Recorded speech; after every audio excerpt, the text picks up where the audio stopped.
નમસ્કાર મારા વાલા ગુજરાતી મિત્રો, જાગો જોગી જાગો ચેનલમાં આપનું સ્વાગત છે. તો આજે આપણે વાત કરીશું કે કોઈ પણ શાસ્ત્ર ક્યારેય પણ સત્યનો પાર પામી શકતા નથી. કોઈ પણ શાસ્ત્ર સત્યને માપી શકતું નથી. સત્યની ગહેરાઈમાં કોઈ પણ શાસ્ત્ર ઉતરી શકતું નથી, કેમ કે સત્ય અસીમ છે અને શાસ્ત્ર સીમ છે. એટલે કે શાસ્ત્રની સીમા છે. જ્યાં શાસ્ત્ર છે ત્યાં બંધન છે, અને જ્યાં બંધન છે, જ્યાં અક્ષર છે, જ્યાં શબ્દ છે, એને જ આપણે બંધન કહીએ છીએ. તો જ્યાં શાસ્ત્ર શબ્દથી જ બનેલા છે, શાસ્ત્ર શબ્દ અક્ષરથી જ બનેલા છે, અને શાસ્ત્ર એ અક્ષરની જોડ છે. તો અક્ષરની જોડ જ્યાં સુધી હોય ત્યાં સુધી અસીમને જાણી શકાતું નથી, સત્યનો પાર પામી શકાતો નથી. તો શાસ્ત્ર મનુષ્યને બે તરફ ખેંચે છે. શાસ્ત્ર મનુષ્યને અંધકારમાં લઈ જાય છે, અને એ જ શાસ્ત્ર જો મનુષ્ય ધારે તો એ જ શાસ્ત્ર એને પ્રકાશમાં પણ લઈ જાય છે. તો આવો આપણે જોઈએ કે શાસ્ત્રથી પ્રકાશમાં કેવી રીતે જવાય છે અને શાસ્ત્રથી અંધકારમાં કેવી રીતે જવાય છે. તો શાસ્ત્ર અંધકાર તરફ પણ ખેંચી જાય છે, અને એ જ શાસ્ત્ર, એ જ વેદ, એ જ ગીતા અને એ જ ધાર્મિક ગ્રંથો આપણને પ્રકાશ તરફ પણ ખેંચી જાય છે. તો હવે આપણે નક્કી કરવાનું છે કે આપણે ધર્મગ્રંથો વાંચીને તમારે અંધકારમાં રહેવું છે કે પછી પ્રકાશની યાત્રા કરીને આ 184 રૂપી અંધકાર ભરેલી જેલમાંથી પ્રકાશ તરફ આવવું છે. અને જો તમે ધર્મગ્રંથોનો દુરુપયોગ કરો છો તો ભલે પછી તમે આપણા હિન્દુ ધર્મમાં જેટલા પણ ધર્મગ્રંથો છે તો તે દરેકને વારંવાર વાંચી લો. તો વારંવાર વાંચવાથી તે બધા જ ધર્મગ્રંથોના શબ્દો તમને કંઠસ્થ થઈ જશે, પરંતુ તમે અંધકારમાંથી પ્રકાશમાં નહીં આવી શકો.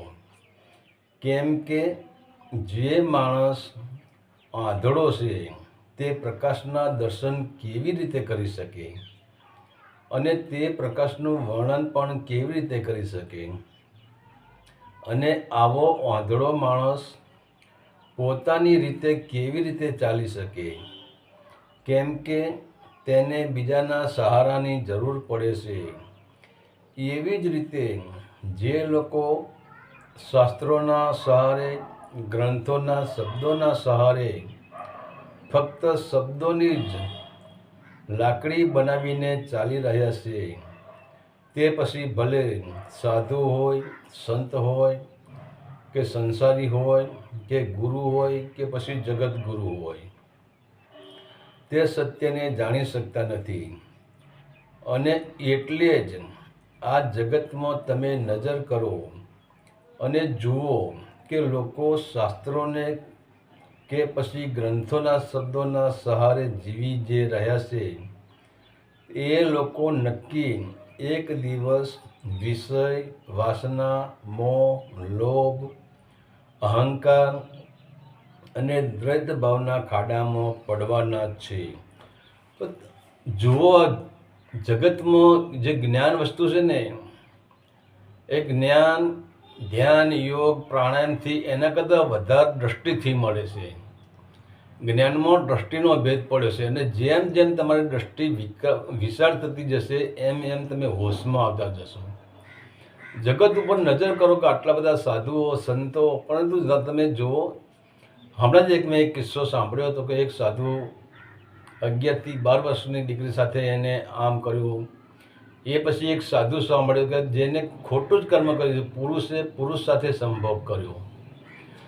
એટલે આ બધા વિષય, વાસના, વિકાર હોય, જેને સાધુ બની ગયા એને વિષય, વાસના, વિકાર, સંપત્તિ, મોહ, લોભ, સાધુને કોર્ટમાં જવાની શું જરૂર છે? સાધુને બેંક બેલેન્સ મોટા મોટા ખાતા ખોલાવવાની શું જરૂર? સાધુને તિજોરી ભરવાની શું જરૂર છે? સાધુ એટલે સાધુ કોને કહેવાય? સંત કોને કહેવાય? કે જેનું જીવન સાધુ, ફાવશે, ચાલશે ને ગમશે, આ ત્રણ વસ્તુ જેનામાં આવી ગઈ, ભલે એ ગમે ત્યાં રહેતો હોય, એને ચટણી, મરચાંની ચટણીને રોટલો આપે તો પણ એને આનંદ ફાવશે, ચાલશે, અને એને જ્યાં સુવાડે ત્યાં ગમશે, એને જે આપે એ ગમશે. તો જેનું જીવન સાદું, જેના જીવનમાં કોઈ આસક્તિ નથી, કોઈ પણ પ્રકારની આસક્તિ જેના જીવનમાં કોઈ પણ પ્રકારની આસક્તિ રહી જ ન હોય. આપણે જોઈએ કે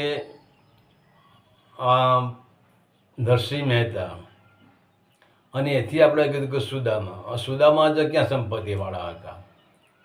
સુદામા ગરીબ જ હતા, સુદામા ભિખારી જ હતા, પણ છતાં પણ એને સાધુ કહેવાય. એને અજત ચક્રવત રાખ્યું હતું, કોઈની પાસે માગવું નહીં.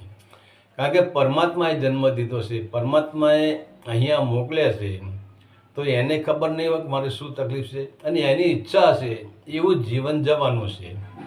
તો સુદામાને સાધુ કહી શકાય કે એને ક્યાંય આડંબર કર્યા જ નથી, ક્યાંય કંઈ માગ્યું નથી. ભાઈ ભલે એનો મિત્ર મહાન છે, એનો મિત્ર કૃષ્ણ છે, એના મિત્ર જોડે કરોડોની સંપત્તિ છે, સોનામાં રમી રહ્યો છે, હીરા મોતીના મુગટ પહેરી રહ્યો છે, હીરા મોતીની માળાઓ પહેરી, પણ સુદામાએ સુધી કૃષ્ણ પાસે હાથ લાંબો કર્યો નથી. અને બીજી વસ્તુ આપણે સમજી લઈએ કે સત્યને જાણવું એટલે આડંબરથી સત્યને જાણી શકાતું નથી. સત્યને જાણવું એટલે ઘરની સફાઈ કરવી.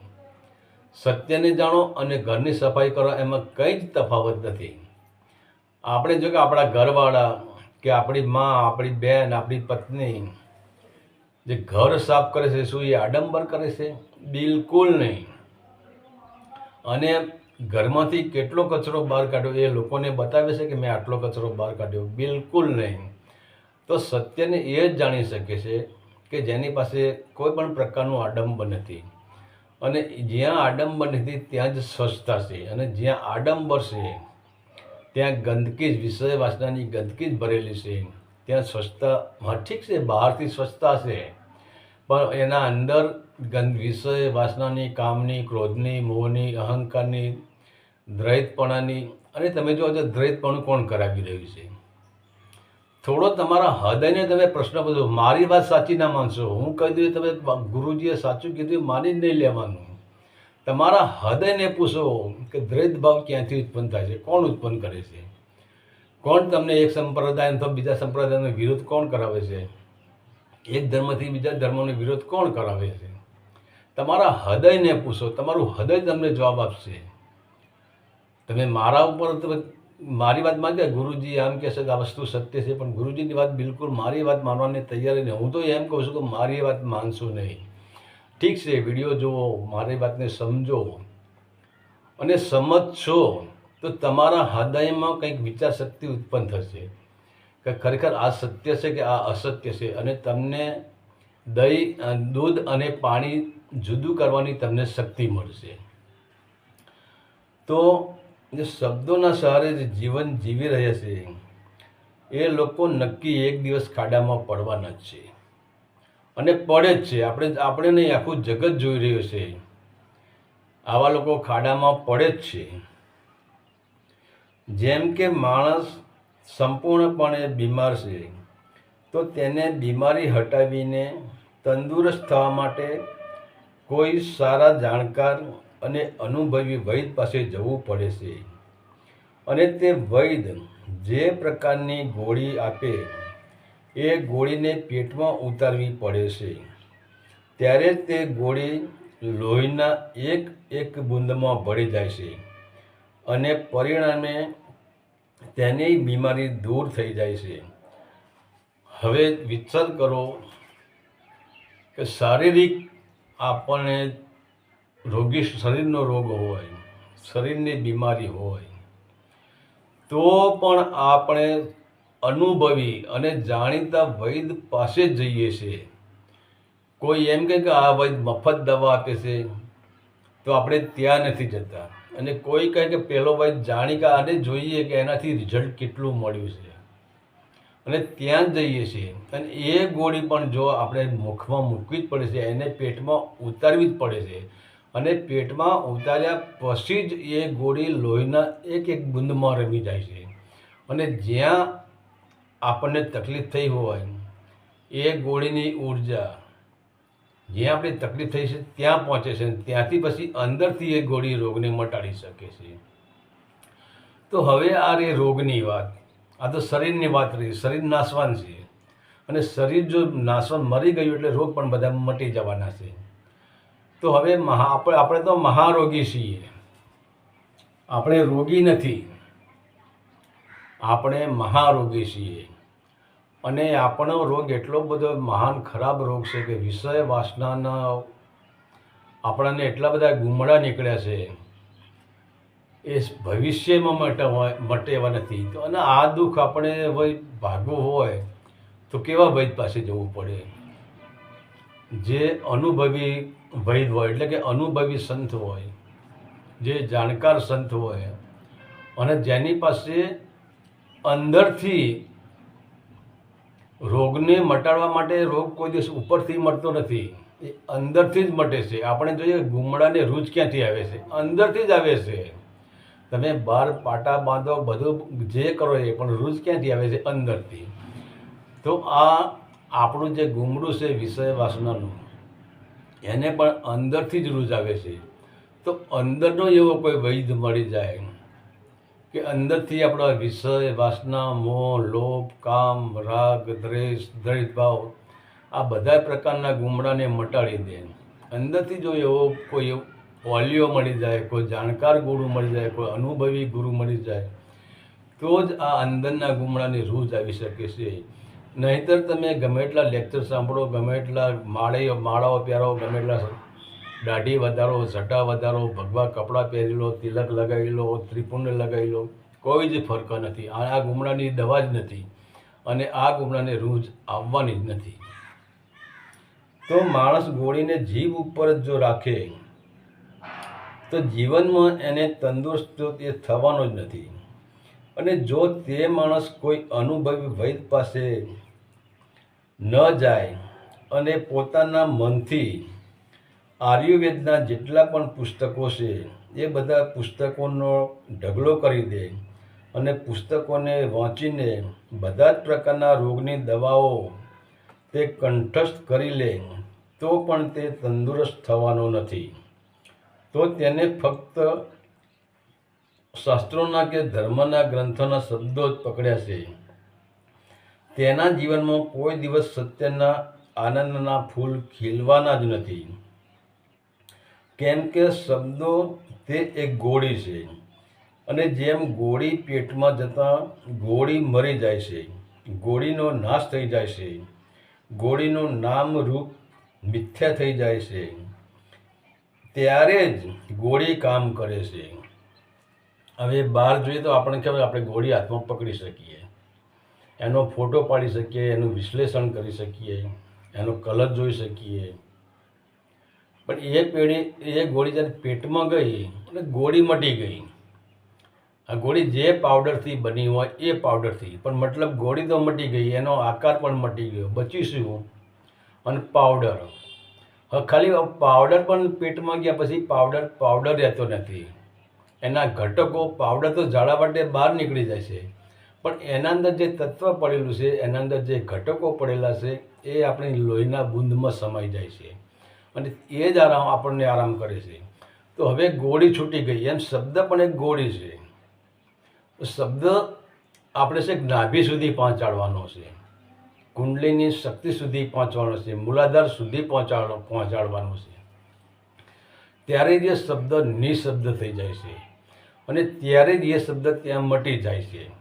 પરંતુ જો આપણે શબ્દની ગોળી વાગોળ કરીએ તો એનાથી કોઈ જ ફરક પડવાનો નથી. એને આપણે કોઈ પ્રકારની આપણી તંદુરસ્તીને આપણે જાણી શકવાના જ નથી. તો શબ્દ પોતે એક પ્રેક્ટિકલ થઈ જાય છે. કેમ કે પ્રેક્ટિકલમાં શબ્દ હોવા છતાં પણ શબ્દ બચી શકતો નથી, અને જ્યાં શબ્દો બચતા નથી ત્યાં જ શબ્દો બધા જ છૂટી જાય છે, અને ત્યાંથી જ સત્યનો માર્ગ શરૂ થાય છે. જ્યારે શબ્દો બધા જ છૂટી જાય તો જ સત્યનો માર્ગ શરૂ થાય છે. તો દરેક શાસ્ત્રોમાં, દરેક ધર્મગ્રંથોમાં સત્ય સુધી પહોંચવાના માર્ગના ઈશારા બતાવેલા છે. પરંતુ જો તમે શબ્દોને જ પકડી રાખશો તો આ જીવનમાં નહીં પરંતુ અનંતો જન્મો તમે લેશો. અનંતો જન્મ સુધી તે શબ્દો તમને અંધકારમાંથી પ્રકાશમાં લાવી શકવાના જ નથી. પરંતુ તમે તે શબ્દને સમજી લો, તે શબ્દને જાણી લો, અને શબ્દને છોડીને તેના ઈશારે પ્રમાણે અંદરની યાત્રા એટલે કે સત્ય તરફ શબ્દો તમને જેમ જેમ ઈશારો કરતા જાય છે તો તે ઈશારાને તમે ચાલશો તો ચોક્કસ તમે એક દિવસ સત્યને પાર પામી જશો. પરંતુ જો તમે શાસ્ત્રોને કે ધર્મગ્રંથોને કે સંત મતોને પકડીને બેસી રહેશો તો શાસ્ત્ર સત્યનો પાર ક્યારે પણ પામી શકતું નથી. તો આપણે જોઈએ છીએ કે પહેલાં તો કોઈ એવો કિલોમીટરના પથ્થર નહોતા. અત્યારે આપણે ગમે ત્યાં યાત્રાએ નીકળીએ છીએ. આ બહારની યાત્રા છે. આપણે યાત્રાએ નીકળીશું અહીંથી આપણે જોઈએ છીએ કે બોમ્બે 70 કિલોમીટર. તો એ શબ્દ જ છે, બોમ્બે 70 કિલોમીટર લખેલું એ શબ્દ જ છે. હવે એ શબ્દોને આપણે પકડી લીધા અને એ શબ્દોએ આપણને જાણ કરી, એ શબ્દોએ આપણને ઈશારો કર્યો કે અહીંથી બોમ્બે 70 કિલોમીટર થાય છે. હવે એ શબ્દને જો આપણે પકડીને ત્યાં બેસી રહીશું તો આપણી આગળની યાત્રા રોકાઈ જવાની છે. પણ હવે આપણે આ બોમ્બે જવાનું નક્કી જ કર્યું છે તો પછી એ બોમ્બે 70 કિલોમીટર જે શબ્દ લખેલો છે એ બાણને, એ તીરને, એ પથ્થરને આપણે છોડીને આગળ જવું પડશે. અને આગળ જઈશું ત્યારે પછી બીજો શબ્દ આવશે કે બોમ્બે 69 કિલોમીટર. ત્યાંથી આગળ જઈશું તો એક શબ્દ એવો આવશે બોમ્બે 5 કિલોમીટર. તો જેમ જેમ આપણે શબ્દો છોડતા જઈશું અને આગળ એના ઈશારા પ્રમાણે આગળ ચાલતા જઈશું એમ આપણે બોમ્બેથી નજીક પહોંચી જઈશું. તો કહેવાનો મતલબ છે કોઈ પણ પ્રકારના, ચાહે શાસ્ત્રોના શબ્દ હોય, ગ્રંથોના શબ્દ હોય કે કોઈ પણ ધાર્મિક પુસ્તકના કે ધાર્મિક ગ્રંથોના શબ્દ હોય, એ શબ્દમાં જ્યાં સુધી રમી રહ્યા છું ત્યાં સુધી કોઈ પણ શબ્દ, કોઈ પણ શાસ્ત્ર સત્યનો પાર પામી શકવાના નથી. અને સત્યના પાર પામવા માટે એ જ શબ્દોનો જેમ તમને ઈશારો બતાવે છે, ડાબી બાજુ વળો, જમણી બાજુ વળો, ઉપર ચડો, નીચેની તરફ ઉતરો, એ ઈશારો જેનો જે રસ્તો બતાવે છે એ રસ્તે ચાલશું. પણ શબ્દોને છોડી દેવા પડશે. તમારે ચાલવા માટે શબ્દોને છોડી દેવા પડશે. ચાલવા માટે ઈશારાને છોડી દેવો પડે છે. અને ઈશારે ચાલશું તો જ સત્યનો પાર પામી શકશું. નહીંતર તમે ગળે પુસ્તકો લગાવીને ફરો, એના સત્યને કંઈ જ પણ લેવા દેવા નથી. હરિ ઓમ તત્સત. આદેશના નમસ્કાર.